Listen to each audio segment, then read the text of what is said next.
Hello guys, welcome to my new vlog. તો સાંજના લગભગ 7:30 વાગ્યા છે. જોઈએ ચલો મમ્મી શું કરે છે. મમ્મી જય શ્રી કૃષ્ણ.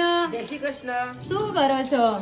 રસોઈ બનાવું છું. શું બનાવો છો આજે? આટલા બધા વેજીટેબલ્સ નું બધું કટ કરી દીધું છો. વઘારેલી ખીચડી આપણી બધાની ફેવરેટ. શું વાત છે. તો હવે એનો વઘાર ચાલુ છે એમ? હા ઓહો, બધું રેડી રાખ્યું છે એમ? હા. રહી નાખી દીધી. મસ્ત ગરમા ગરમ તડકો મમ્મી તો કરે છે ગાઈઝ. આજે આપણા ઘરે મસ્ત કઢી પણ બનાવવાની છે. હા. તો ગાઈઝ મમ્મી એમના વર્કમાં બિઝી છે થોડા. લસણ બસણ મસ્ત ભરપૂર, લીમડો, ખડા મસાલા બધું જ નાખી દીધું છે.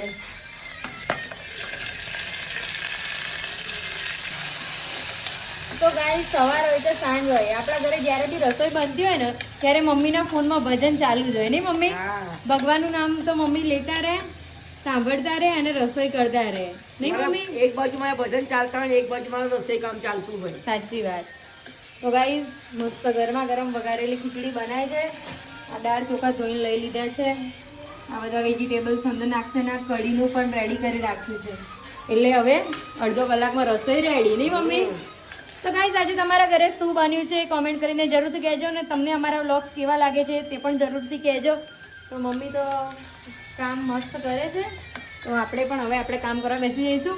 અને ચલો ગાઈઝ મળીશું નેક્સ્ટ વ્લોગમાં. મમ્મીને પણ કામ કરાવી દઈએ ને તો મમ્મી લોચા મારશે તો મારું નામ દઈ દેશે નહીં મમ્મી? અને તમારા જેને વઘારેલી ખીચડી અને કઢી ભાવે છે એને પણ તમે શેર કરજો વિડીયો. ટેગ કરી દેજો. હા, કઢી ખીચડી આપણે ગુજરાતીઓ, બધા ગુજરાતીઓની ફેમસ હોય મમ્મી કઢી ખીચડી તો. તો ચલો ગાઈઝ મળીશું નેક્સ્ટ વ્લોગમાં. ત્યાં સુધી જય શ્રી કૃષ્ણ. જય શ્રી કૃષ્ણ મિત્રો.